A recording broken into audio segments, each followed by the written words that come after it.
সাধাৰণতে ব্যৱহাৰ কৰা এটা শব্দ THE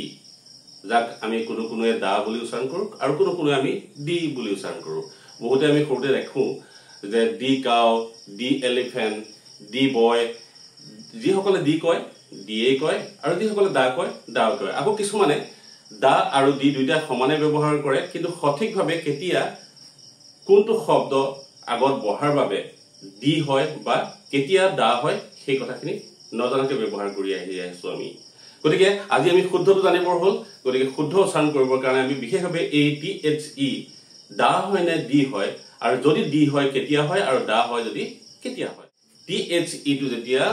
ভাৱেলেৰে আৰম্ভ হোৱা শব্দৰ আগত বহে এলিফেন্ট ইৰে বহিছে এ আগত বহিছে এপল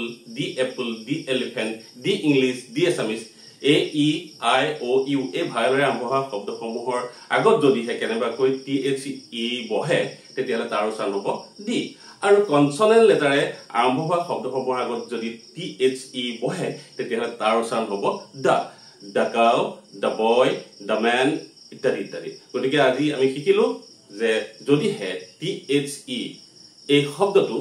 ভাৱেলেৰে আৰম্ভ হোৱা শব্দসমূহৰ আগত বহে তাৰ উচ্চাৰণ আমি ডি কৰিম আৰু যদি হে